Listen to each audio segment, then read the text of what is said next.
Assalamualaikum warahmatullahi wabarakatuh. Berjumpa lagi dengan Bu Sotia pada mata pelajaran komputer dan jaringan dasar.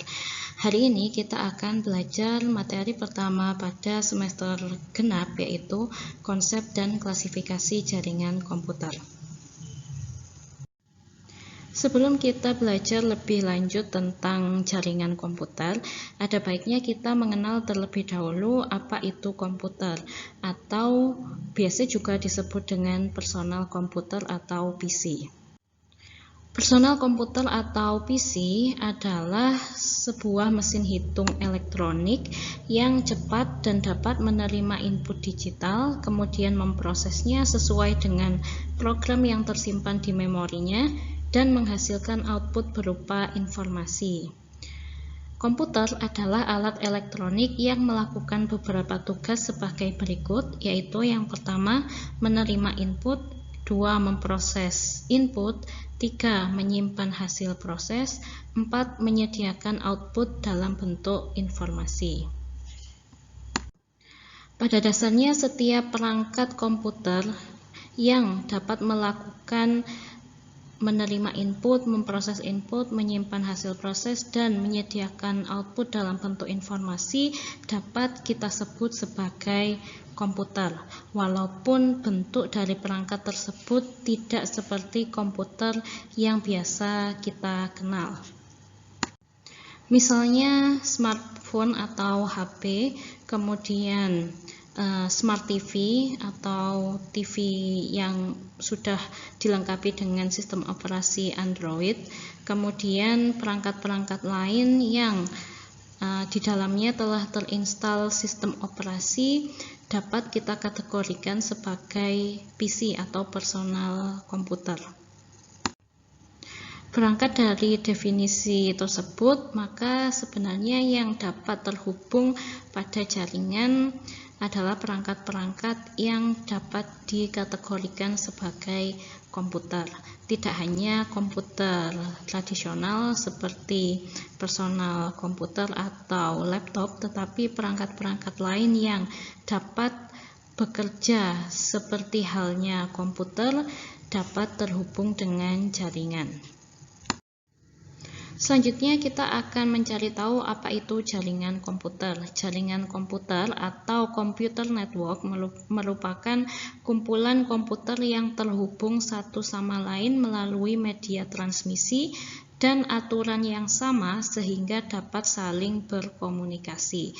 Ada beberapa kata kunci yang saya beri huruf tebal di sini. Yang pertama adalah kumpulan komputer yang terhubung satu sama lain melalui media transmisi dan aturan yang sama.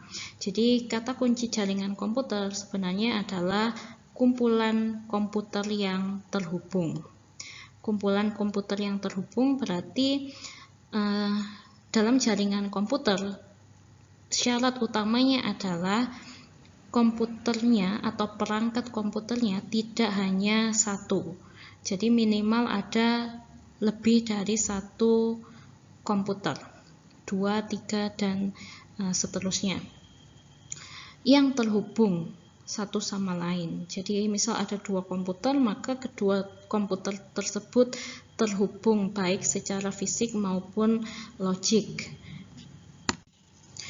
Kemudian terhubung satu sama lain melalui media transmisi. Jadi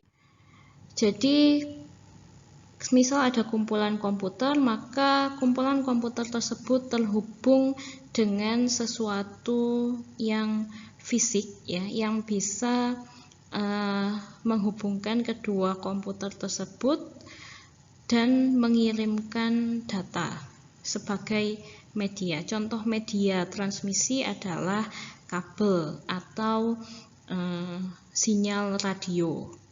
Kemudian tidak hanya terhubung melalui media transmisi, tapi juga harus memenuhi aturan yang sama.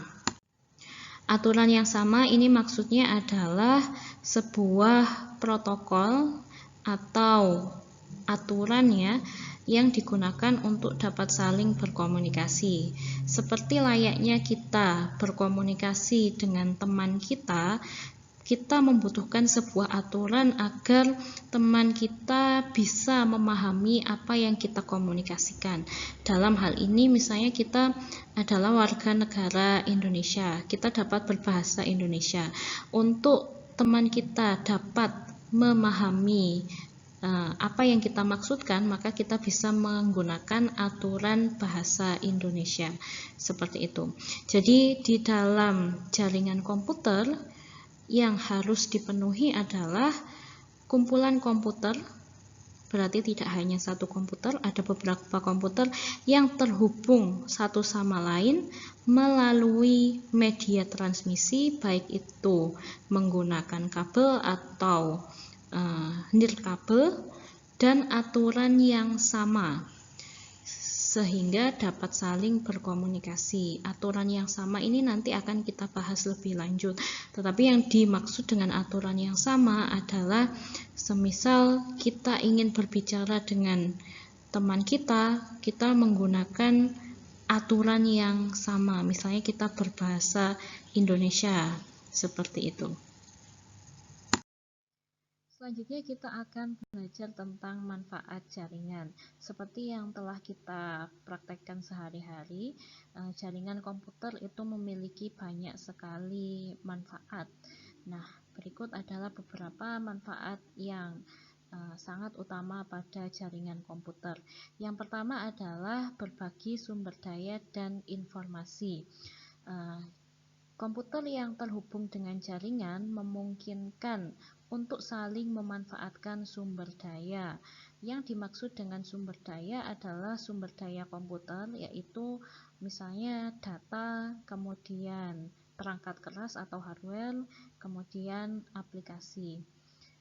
Apabila sebuah komputer itu terhubung dengan jaringan, maka tidak hanya satu komputer saja yang memiliki akses terhadap sumber daya komputer di dalamnya, ya. Tapi komputer lain yang terhubung dengan komputer tersebut juga memiliki akses terhadap sumber daya komputer tersebut.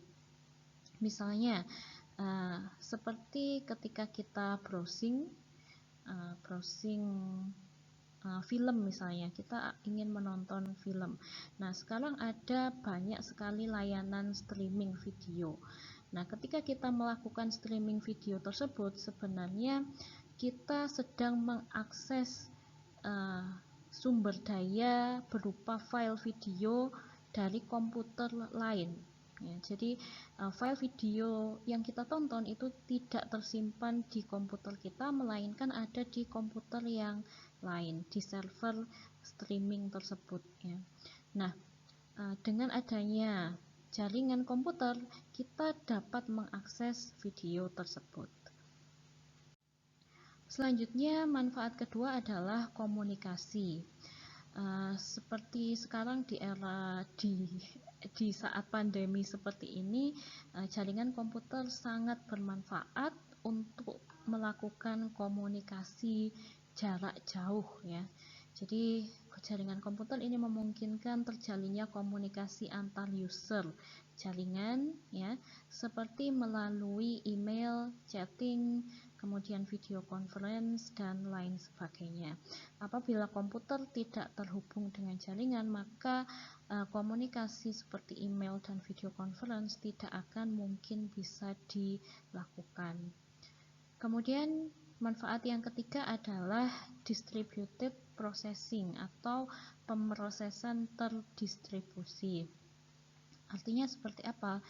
Nah, distributed processing ini mencegah ketergantungan terhadap satu komputer, ya. Jadi sebuah pekerjaan atau sebuah proses dapat dilakukan oleh beberapa komputer.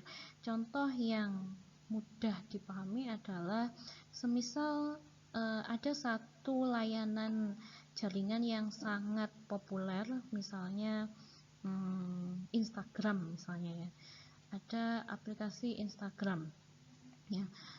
Instagram ini sangat populer, kemudian bisa diakses oleh jutaan orang sekaligus, ya. Kemudian bayangkan server Instagram ini down misalnya ya, maka servernya kemudian mati, maka layanannya tidak akan bisa diakses. Nah, akan sangat menyusahkan apabila hanya ada satu server atau hanya ada satu komputer yang melayani permintaan user. Nah, apabila server Instagram tersebut down, maka aplikasi akan tidak dapat diakses. Nah, untuk mencegah hal ini, maka server Instagram tentu saja tidak hanya terdiri dari satu komputer. Ada beberapa komputer lain yang berperan sebagai komputer utama, kemudian ada komputer backup ya, atau cadangan ya, yang juga mampu melayani permintaan user terhadap aplikasi Instagram.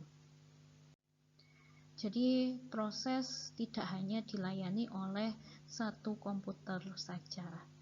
Selanjutnya yang keempat adalah keteraturan aliran informasi. Informasi atau data dapat dibagikan secara mudah kepada user lain tanpa terbatas waktu, tempat, atau biaya. Saya kira ini sudah jelas ya. Kemudian yang kelima adalah keamanan data. Dengan jaringan, database dapat dijaga keamanannya dengan cara diberi batasan hak akses user.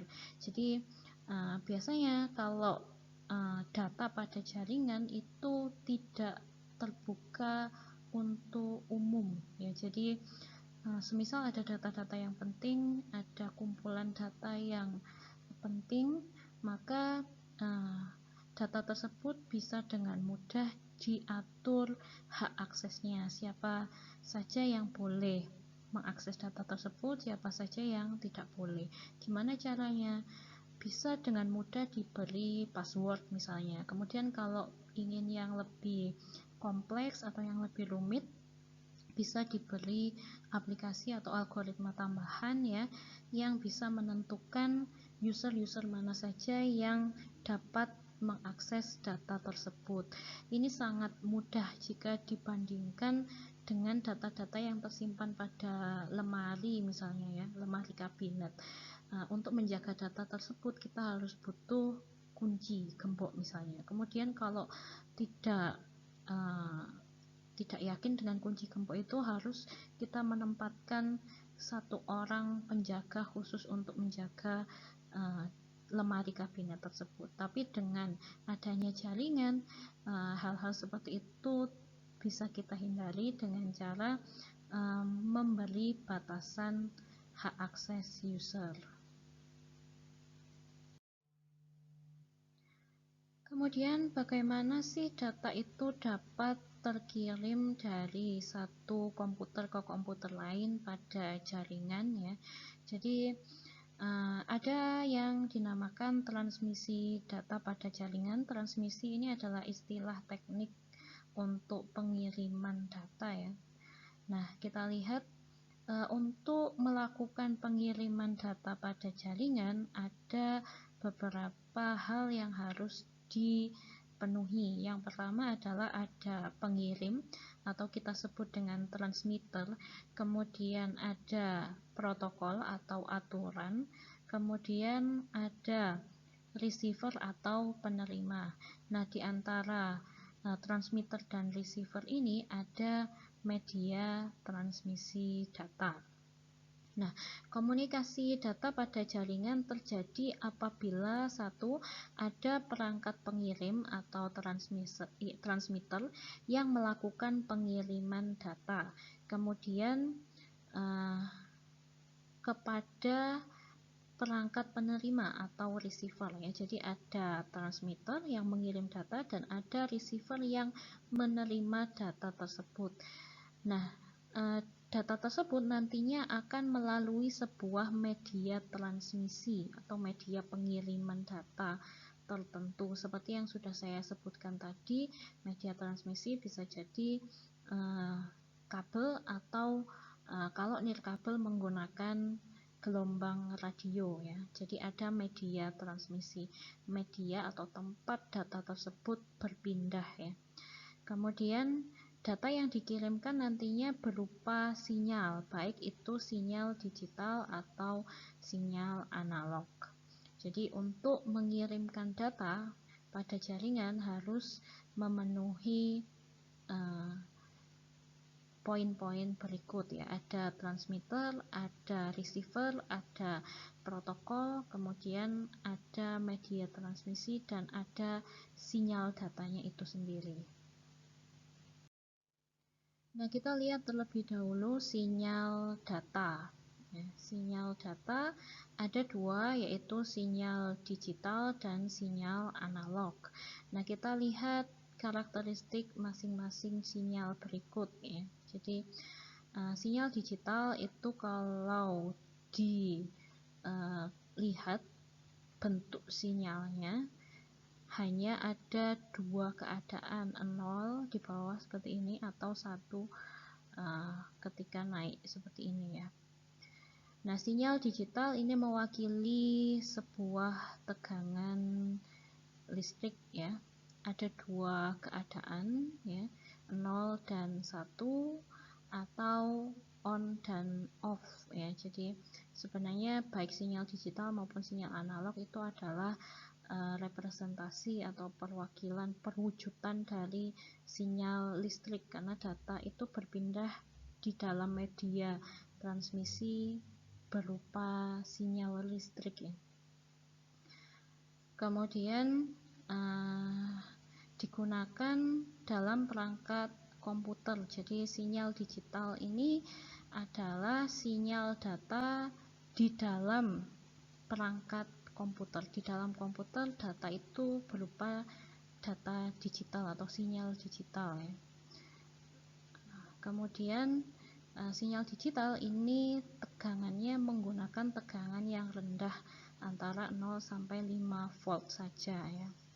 Kemudian apabila mengirim data menggunakan sinyal digital, maka jarak pengiriman data tersebut pendek ya. Jadi untuk mengirim data menggunakan sinyal digital itu hanya dapat melalui jarak yang pendek. Berapa meter Bu? Ya mungkin hanya sekitar 500 meter saja ya. Tidak jauh. Kemudian kita lihat sinyal analog ya. Sinyal analog. Sinyal analog ini karakteristik sinyalnya adalah tahan gangguan ya. Jadi tidak mudah terinterferensi atau terganggu dengan sinyal-sinyal yang lain ya. Kecepatan pengiriman data tinggi ya. Untuk jarak pengiriman yang jauh seperti ini ya, untuk jarak pengiriman data jarak jauh ya, maka sangat disarankan atau bisa menggunakan sinyal analog karena jarak kirimnya jauh dan kecepatan pengiriman datanya tinggi. Sinyalnya kontinu atau berkelanjutan. Nah, ini gambarnya seperti ini ya. Sinyal analog. Keadaannya tidak hanya 0 dan 1 tapi antara 0 dan 1 ya. Kemudian tegangannya tinggi, jadi menggunakan tegangan tinggi. Apabila kamu melihat kabel jaringan di jalan raya misalnya, kabel jaringan di tiang yang ada di jalan raya itu data yang melalui kabel tersebut berupa data dalam bentuk sinyal analog ya, karena pengiriman jarak jauh dan juga kecepatannya tinggi. Selain itu dia tahan terhadap gangguan. Selanjutnya adalah metode transmisi data. Bagaimana data itu dikirimkan dari transmitter ke receiver ya. Metodenya gimana? Cara mengirimkan datanya itu seperti apa? Apakah langsung dikirim secara bersamaan, bergantian, atau seperti apa ya? Ada beberapa metode, ada yang namanya simplex, half duplex, full duplex, kemudian serial dan paralel.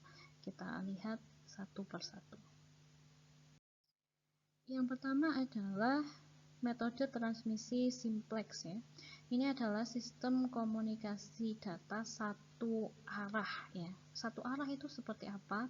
Satu arah itu maksudnya adalah sebuah perangkat ya, berfungsi khusus sebagai transmitter atau pengirim saja ya, atau hanya berfungsi sebagai receiver atau penerima data saja ya. Jadi perangkat itu tidak bisa bertukar peran atau fungsi ya. Jadi kalau ada satu perangkat ya, dia khusus, dia sebagai pengirim data sajakah atau sebagai penerima data saja ya, tidak bisa berperan ganda ya, tidak bisa satu waktu dia jadi transmitter, satu waktu dia jadi receiver, tidak bisa seperti itu. Nah, contohnya adalah misal siaran broadcast pada radio atau TV. Jadi seperti pesawat TV dan pesawat radio yang ada di rumah kita itu metode transmisi datanya adalah simplex. Seperti apa? Kalau televisi ya, televisi di rumah kita, pesawat televisi itu fungsinya hanya menerima data saja dari stasiun televisi atau dari stasiun radio ya, kalau radio. Jadi fungsinya hanya sebagai receiver, penerima data. Dia tidak bisa berfungsi sebagai transmitter ya. Jadi kita tidak bisa mengirim data menggunakan televisi kita ya. Jadi kita hanya nonton TV saja, tapi kita tidak bisa mengirimkan balik ya gambar kita misalnya atau data kita ke stasiun TV ya, seperti itu. Sama halnya dengan ya radio, sama juga ya. Jadi perangkat radio kita itu hanya berperan sebagai receiver atau penerima data saja. Kemudian ada CCTV, sama juga ya. Kamera CCTV ya, itu hanya mengirim data saja ya, jadi dia hanya mengambil data saja, tidak bisa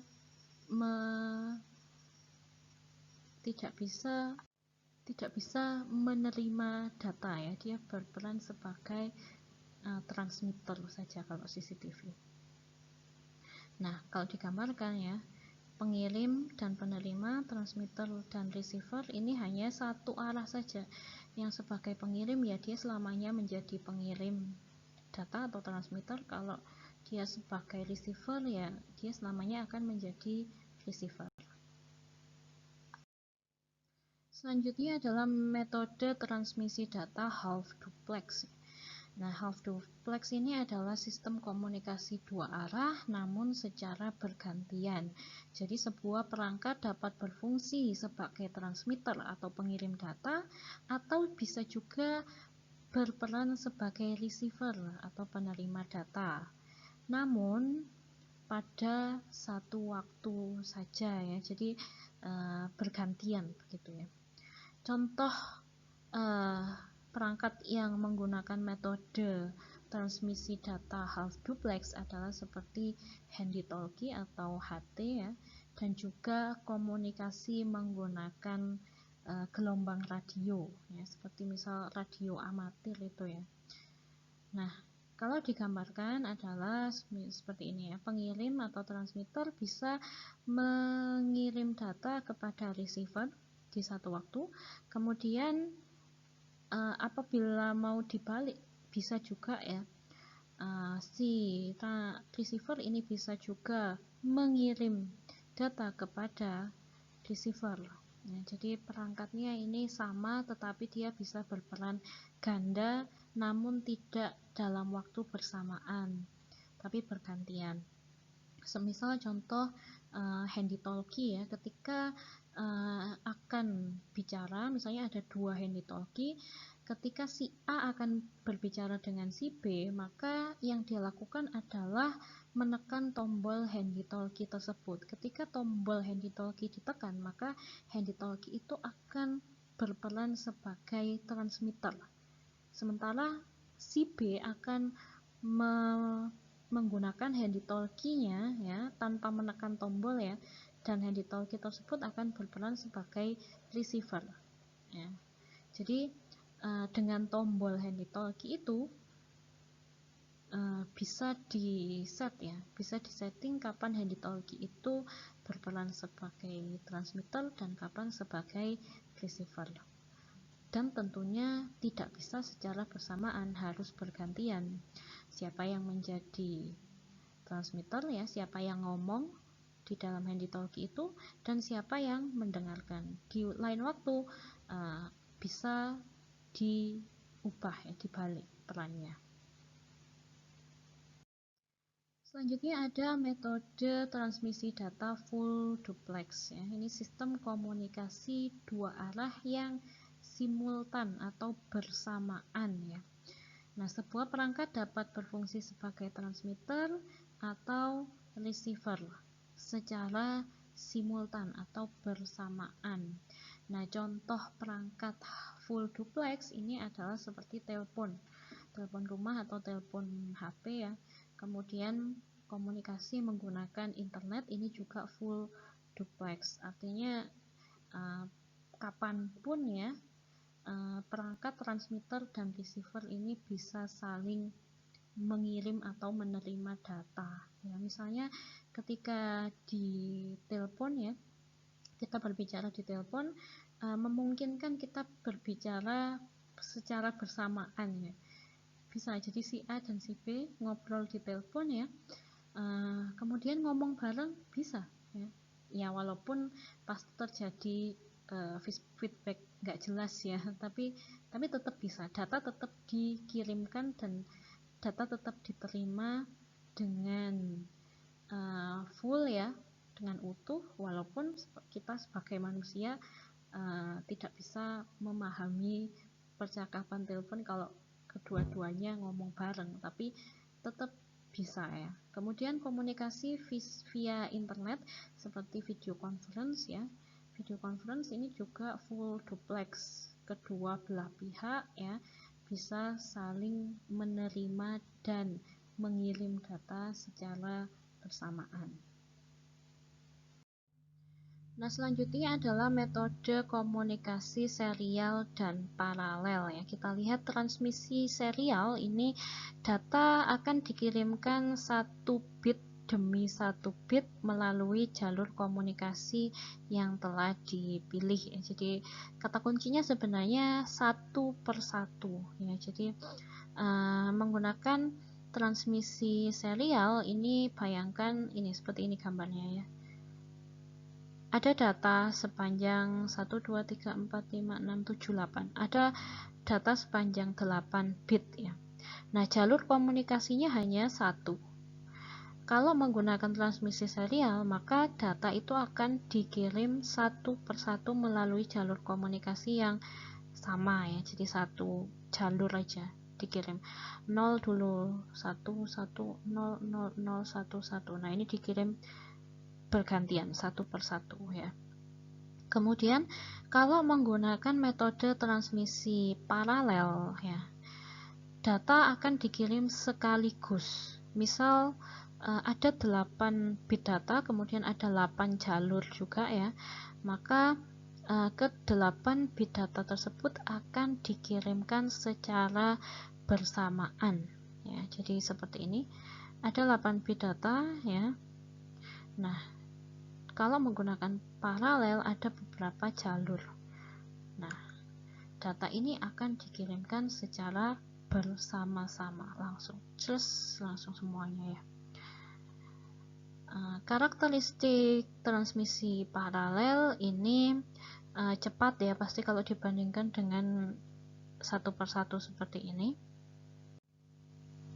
Namun resiko yang bisa ditimbulkan dari transmisi paralel ini adalah ketika data sampai di tempat yang dituju tidak urut ya. Jadi ada data yang sampai terlebih dahulu, ada juga data yang sampainya belakangan, jadi harus diurutkan ya. Nah, walaupun transmisi paralel ini cepat, tetapi perangkat-perangkat yang menggunakan transmisi paralel ini ukurannya besar, karena bayangkan aja satu kabel misalnya harus ada 8 pin ya, atau tergantung, ada misal 24 pinnya, jadi perangkatnya itu besar dan tidak bisa jarak jauh ya kalau paralel. Sementara itu, transmisi serial walaupun dia lebih lambat jika dibandingkan dengan transmisi paralel, tetapi transmisi serial ini lebih bisa diandalkan untuk komunikasi jarak jauh, seperti jaringan komputer ya, itu menggunakan metode transmisi serial seperti ini. Jadi jaraknya lebih jauh jika dibandingkan dengan paralel. Paralel ini hanya jarak yang sangat dekat ya. Kalau serial ini bisa jarak jauh ya, antar rumah, antar kota, antar provinsi ya, seperti itu. Selanjutnya kita menginjak pada klasifikasi jaringan komputer ya, atau pembagian jaringan komputer, pembagian jenis jaringan komputer. Nah, jaringan komputer ini bisa diklasifikasikan berdasarkan beberapa hal, ada banyak hal sebenarnya, tapi yang akan kita pelajari sekarang dan nanti ya adalah klasifikasi jaringan komputer berdasarkan luas area ya, atau cakupan geografis. Ada personal area network atau PAN, ada local area network atau LAN, ada metropolitan area network atau MAN, dan ada wide area network atau WAN ya. Kemudian ada juga berdasarkan media penghantar atau media jaringannya, ada kabel wired atau nirkabel wireless, dan juga bisa diklasifikasikan berdasarkan layanannya, ada jaringan peer-to-peer dan ada jaringan client server. Hari ini kita akan belajar tentang klasifikasi jaringan komputer berdasarkan luas area atau cakupan geografisnya. Nah, jaringan komputer berdasarkan range atau cakupan geografis. Kita lihat jaraknya dalam meter ya. Apabila ada komputer dengan jarak 1 sampai 10 meter ya, dihubungkan dengan jaringan, maka jaringan tersebut kita sebut dengan personal area network ya. Kemudian 10 sampai 1000 meter jenis jaringannya adalah local area network, 10.000 sampai 100.000 meter adalah metropolitan area network, 100.000 sampai dengan 1 juta meter adalah wide area network. Tapi sebenarnya range dengan jarak meter ini tidak baku ya, jadi nanti sebenarnya klasifikasi jaringan komputer berdasarkan area itu lebih dilihat pada perangkat-perangkat jaringan yang digunakan ya. Jadi tidak harus selalu baku seperti ini hanya perkiraan saja. Kita mulai dari jaringan yang paling kecil dulu, paling sempit areanya, yaitu PAN atau Personal Area Network. Personal Area Network ini sangat spesifik ya, jadi seperti namanya PAN, personal area, personal itu area perorangan ya. Jadi jaringan komputer ini dibentuk oleh komputer dan peralatan non-komputer seperti printer, handphone, dan lain sebagainya. Jadi lebih kepada kebutuhan personal ya. Jadi sebuah jaringan yang dibentuk dari sekumpulan perangkat yang digunakan untuk kebutuhan personal dari user itu sendiri. Misalnya ada headphone, ada printer, dan lain sebagainya. Nah, perangkat yang digunakan ya, atau metode pengiriman data yang digunakan juga sangat khusus ya. Jadi semisal menghubungkan perangkatnya menggunakan kabel USB ya, atau menggunakan nirkabel seperti menggunakan Bluetooth, infrared, atau wireless USB. Jadi misal kamu punya printer ya, mau menghubungkan laptop dengan printer, maka bisa menggunakan kabel USB atau bisa juga menggunakan Bluetooth.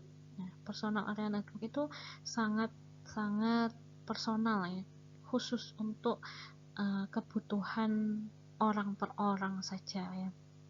Nah, kelebihannya adalah daya listrik kecil, mobilitas tinggi, pemasangan sederhana. Jadi kalau kita membuat sebuah personal area network sendiri ya, yang dari laptop kita menghubungkan beberapa perangkat, maka sangat nyaman ya untuk kita bekerja di situ ya.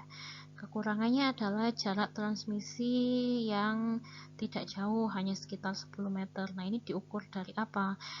Kabel USB misalnya ya. Kabel USB juga tidak bisa terlalu jauh kalau ingin performanya maksimal ya. Kemudian kalau menggunakan nirkabel Bluetooth misalnya, Bluetooth juga tidak bisa terlalu jauh.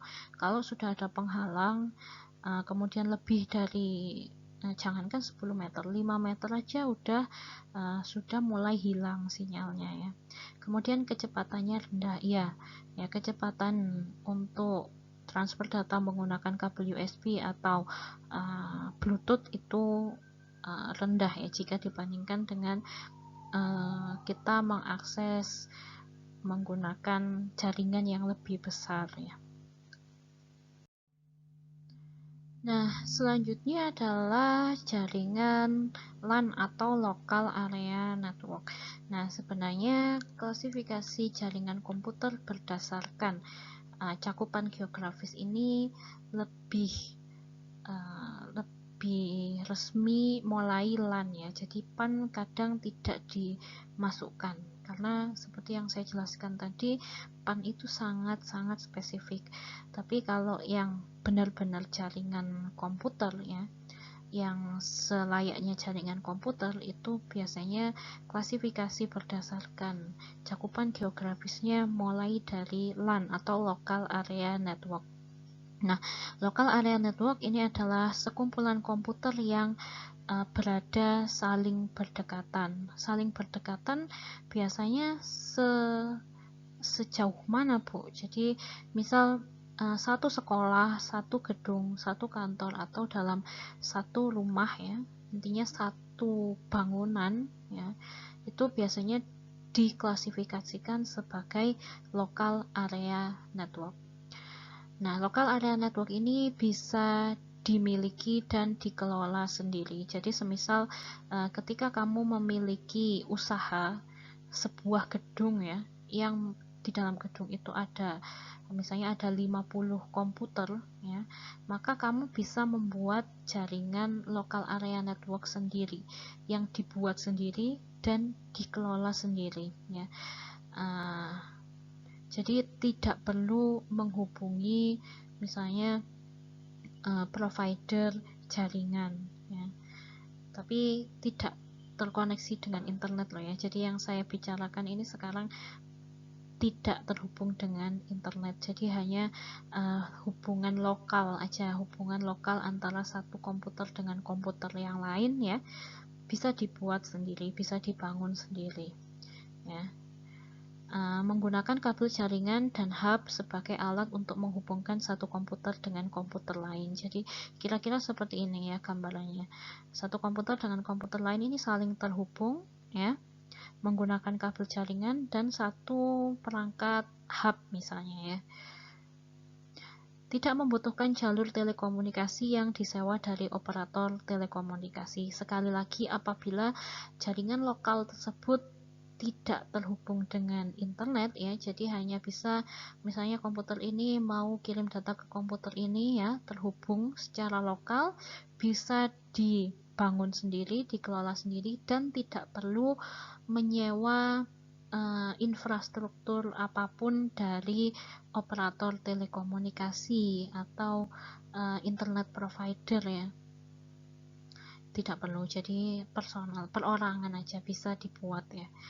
Kemudian kecepatan transfer datanya antara 100 Mbps sampai 1 GB per second ya. Ini tergantung perangkat yang digunakan juga ya. Kalau perangkatnya baru dan memang kecepatannya bisa mengakomodasi sampai gigabit per second ya bisa, tapi kalau memang perangkatnya lama ya, maka ya mungkin hanya sekitaran beberapa Mbps saja. Kemudian ini contoh gambarannya ya, single building local area network seperti ini, atau bisa juga multiple building local area network. Jadi kalau ada gedung atau bangunan yang saling berdekatan ya, bisa juga dihubungkan dalam satu local area network yang sama menggunakan satu jalur kabel utama ya. Selanjutnya ada MAN atau Metropolitan Area Network. MAN ini adalah jaringan yang menghubungkan beberapa LAN yang berada dalam satu kota atau antar kota dalam radius 10-50 km ya. Beberapa LAN yang kontrolnya masih terpusat. Jadi misalnya seperti ini ya, misalnya ada sebuah jaringan kantor seperti ini ya. Misalnya di Kota Malang ada bank BRI, misalnya di Kota Malang kan ada banyak cabang bank BRI ya. Misalnya ada cabang bank BRI Marta Dinata, BRI Saujajar, BRI Kawi dan lain sebagainya. Nah, setiap jaringan lokal di dalam bank BRI ini bisa dihubungkan ya menjadi satu. Nah, gabungan dari jaringan-jaringan lokal tersebut bisa diklasifikasikan ke dalam Metropolitan Area Network. Nah, Metropolitan Area Network ini tentunya membutuhkan perangkat yang lebih canggih daripada Local Area Network. Ya, jadi ada perangkat-perangkat tambahan yang khusus ya untuk membangun Metropolitan Area Network.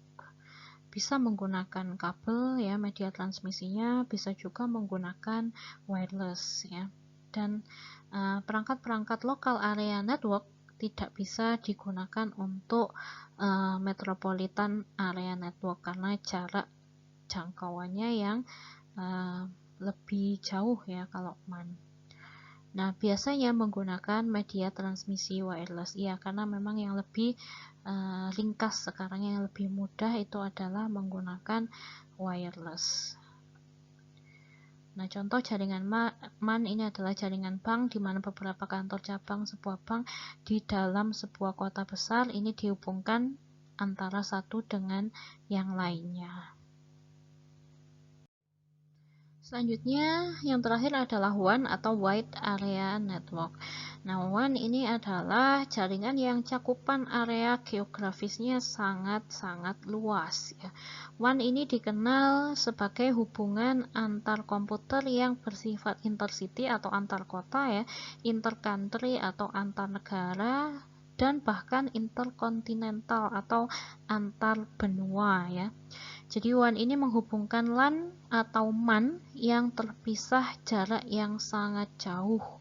Misal dari Malang ya sampai ke Aceh ya, sekitar 3.100 km itu bisa dihubungkan menggunakan perangkat-perangkat yang mendukung jaringan WAN, Wide Area Network.